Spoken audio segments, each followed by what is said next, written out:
podcast, that kid Zacchaeus, who I think is really good. Mm-hmm. And they can't seem to put it together. So I think Dan Quinn might be okay, because this might be a team that could salvage 6-7 wins this year somehow down the stretch. It's got to be Adam Gase. That team is just terrible. I don't know, man. I think Adam Gase might be a warlock, and he has a spell on the Jets ownership group, because the fact that he is yet to be fired yet, like I at this point, I just think that he's just going to stick around, like you said, like longer than he needs to be. Like when he had those bug ass eyes at the introductory press conference last year, I think that's him casting a spell on the Jets faithful, and just it could be. Yeah, he's a warlock. But I mean, gotta be. My final words on it. I mean, they just got embarrassed on Thursday on national TV in prime time by a Broncos team who's about as injured as anyone in football. Brett Rippon. Yeah, embarrassed them. The week prior to that, they faced a healthy team, a good team, the Colts, and they lost by 29 points, 36-7. Before that, when I said that the Broncos were one of the most injured teams in football, the Jets were embarrassed again by the most injured team in football at the time, the San Francisco 49ers, where they got blown up 31-13, where it wasn't even as close as that score. And then, of course, week 1, we saw that they hung tight with the Bills, but only because of a couple of Josh Allen fumbles that were deep in Jets territory, right? That game could have been a blowout as well. So the Jets, their roster is terrible. Their coach is terrible. I can't believe he's hanging around, man. I don't believe it. Yeah, I'm the same way.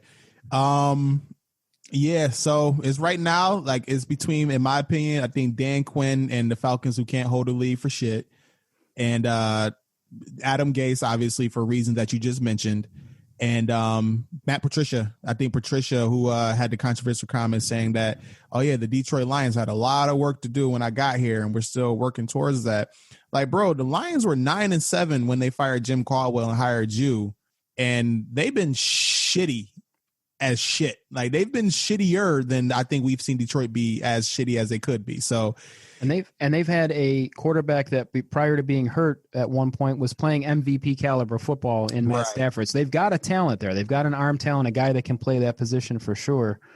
And what's surprising is Matt Patricia, he can't figure out a way to make that defense good. That's the thing that shocks me. They put some draft capital there, and the fact that they still get blown up most weeks is baffling to me, because he was excellent as the defensive coordinator with New England. So, I mean, for me, the writing was on the wall when your best player on your team and Darius Slay didn't want to be there no more because of the culture of the team, and he's arguing with his head coach, and his head coach is being disrespectful to him in a way that a man shouldn't talk to another man. And yeah, like I think he tried to instill that Patriot way too quickly. When you have a winning tradition over the last 15 to 20 years, you can be a hard ass, and you can, you can expect a certain level of behavior or a certain level of action out of your team that's a little bit different than when you're the Detroit Lions and you're a first or second year head coach. It just doesn't quite work that way. You haven't earned it yet. And I think that was the backlash from that Detroit team, man. So we've wrapped up the week with some real stinkers there with the Jets and the Falcons and the Lions. Ugh, it kind of is leaving a bad taste in my mouth. So what do you say we kind of skip away from that a little bit and we start talking about some of our top teams, so our top 5 in our power ranking? How about that? Let's do it, man. So yeah, we're gonna go ahead and list off our top teams so far, 4 weeks into the season.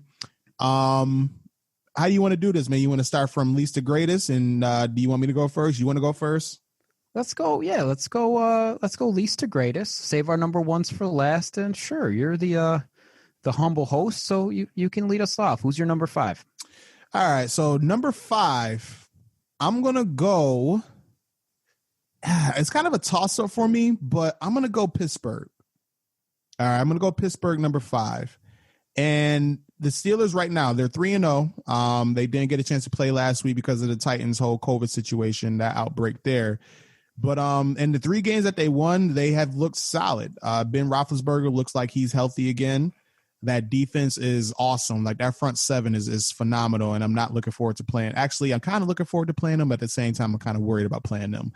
Juju Smith-Schuster looks good. James Conner's running the ball very well. They got a nice 1-2 punch with him and Snell. And Pittsburgh is just like typical Pittsburgh stuff, man. Like Mike Tomlin, he's one of the best head coaches in the league for a reason. He got this team playing well again. And Pittsburgh number 5. Number 4, I'm going with Buffalo. The Bills have impressed me like a lot. That LA victory over the Rams, that was very, very impressive. They was able to go ahead and travel to Vegas and take out the Vegas Raiders on the road. Josh Allen right now is an MVP candidate, in my opinion. And if they could just shore up that defense, man, I think I would not be surprised if they fucked around and end up in the AFC Championship game against either the Chiefs or the Ravens. So be on the lookout for them boys there. Number 3, I'm going to go with the Packers. Don't want to go with the Packers. Yeah, I'm going to go with the Packers. I'm going to go with the Packers on this one here. Aaron Rodgers, like, do I got to say more? Like, he's right now maybe top 2 candidate right now for MVP between him and Russ. He's balling out of his mind right now. Like, the defense, again, they can get after the passer. They can get after with the pass rush there. And, I like what I'm seeing out of Green Bay so far. Number 2, I'm going Seattle. Their defense is shitty. Russell Wilson is awesome. Russell Wilson right now is the best player in football, in my opinion. The things that he's able to do on the football field right now is absolutely amazing. And the prettiest deep ball I think I've ever seen. Like, the way that thing just falls into receiver hands is just phenomenal. And like, they get Jamal Adams back. They got to do something with that defense, because right now they're giving up like over 400 yards a game pretty much to everybody. So they definitely got to do something with that. But as long as Russell Wilson is cooking the way that he's cooking, # let Russ cook, yeah, they're looking good. Number 1, Chiefs. Simple as that. Patrick Mahomes, Andy Reid, that combination right there is just goated. Defense looks solid. Fenton, their cornerback Fenton, that dude right now is playing as good as a cornerback as anybody in the league right now. He's like locking down everybody that he's going up one-on-one against. And shout out to that brother over there. So Kansas City right now is my number 1 team. People are probably surprised that I left my Baltimore Ravens out of this. And just to be honest with you, man, like, the Ravens, we looked good the first 2 weeks. Kansas City fucked us up. And in Washington, we didn't look that great. Like, the score was 31-17. We blew them out. But Lamar Jackson, man, he got to get his shit together. He's missing a lot of deep throws. A lot of Hollywood Brown is burning corners. Like, he's burning them. And Lamar just keeps overthrowing them and underthrowing them, and he can't get his timing right. And I don't know. Like, he got to get that figured out. He got to go get that figured out. Go and watch game tape on Russell Wilson. See how he puts air under the ball and gets the ball to his receiver so that can run under it. Defense looks solid. Myron Humphrey looks solid and everything of that nature there. I still got to see a little bit more from my Ravens team before I can start to feel good again about them. But I'll probably put them right around like 6 or 7 right now. But, yeah, that's my top 5, man. Shooting it over to you. What you thinking? Okay. All right. Very interesting. It is interesting that you left your Ravens off of there. I'm not going to do that. So that's a bit of a spoiler, but the one area where I'm going to say right out of the gate that I'm going to give an honorable mention, where you threw them in there where I would not, is the Pittsburgh Steelers. That offense doesn't exactly look intimidating to me. I think Big Ben, he looks like he's back. That first week he was a little shaky. We've only seen 3 games out of them, and the one thing that I'll say about them is that the 3 games that we've seen them play so far were against the Giants. Ugh, right? Terrible. Then they played the Broncos. Ugh, terrible. And then they topped that off with a 7-point win over the Texans, who we just mentioned were incredibly dysfunctional. So although I think they have a suffocating defense, I'm going to leave them just out of the top 5, and I'm going to let them prove themselves a little bit more. At number 5, I'm going to go with Buffalo. I think that Buffalo has earned their way into the top 5. Josh Allen, again, weird that this is a pass-heavy team that can't play defense right now. That strikes me as very bizarre, and I think ultimately Sean McDermott gets that defense playing even better, and you're going to see the Bills be very tough. So I've got them at number 5. At number 4, I've got another team that seems to like to throw the football that can't play defense at all, and that's your Seattle Seahawks. That it's surprising again to see a Pete Carroll team, very similar to a McDermott team, that's getting away from pounding the ball with the running game and playing good defense. But this NFL seems to be that you can win a lot of games by just throwing it deep and hoping that your team outscores the other. And it's certainly working for Seattle, and they got something special in a guy who I think will finally get his due with some MVP votes this year, if not winning the whole thing, Russell Wilson. Hashtag let Russ cook. Let Russ cook. That's right. He should get some votes this year. He's amazing. Watching him play, I'll tell you, has been about as enjoyable as anything I've watched in my lifetime. Incredible. Absolutely incredible what he's doing with that Seattle team. Fantastic. At number 3, I'm going with your Baltimore Ravens. I feel like that game against Washington that you mentioned, where they had a couple misses, I feel like they were in like second gear. You know what I'm saying? I feel like they're a sports car that was just humming along in second gear and still beat up an NFL franchise. They've got that one loss against Kansas City. That is worrisome if I was you, right? As are they going to be able to get past that AFC Championship game against the Chiefs? But they're still really good, man. They're really good on both sides of the ball, and their recent acquisitions.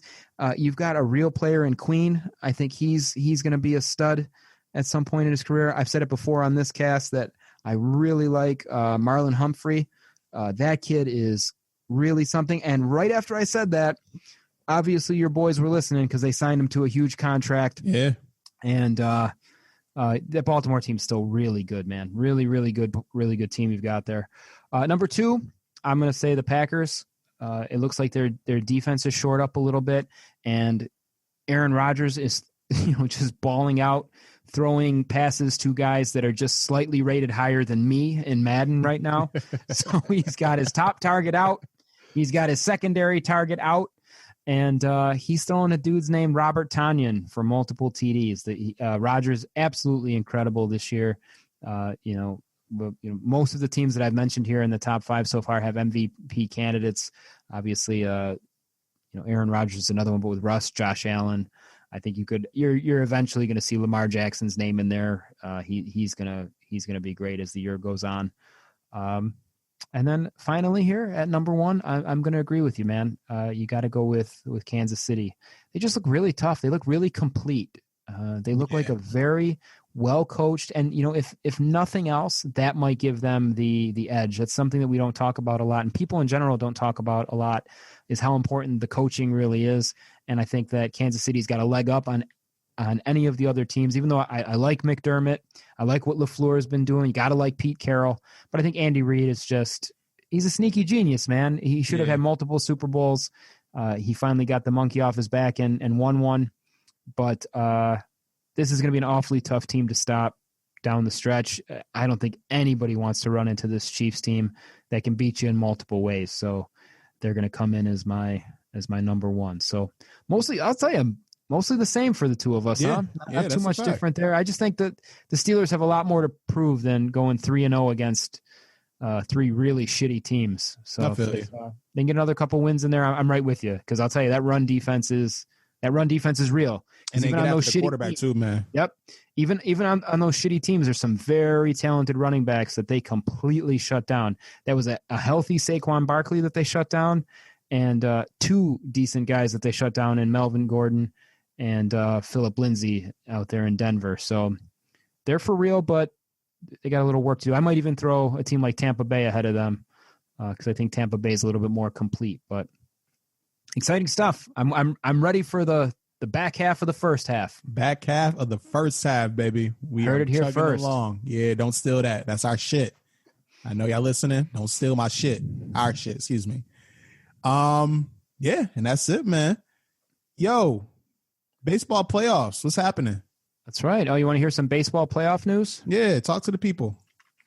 Okay. Yeah, we can definitely talk some baseball here. Nice to shift gears. It's been interesting. This is a different playoff year, right? This has not been the same as what we've seen before. We saw a wild card round that was pretty crazy. They allowed more teams into the playoffs this year, so we saw a couple of teams that were 2 and done. But I won't go back that far because I'm. Yeah, sure I was going to say, have you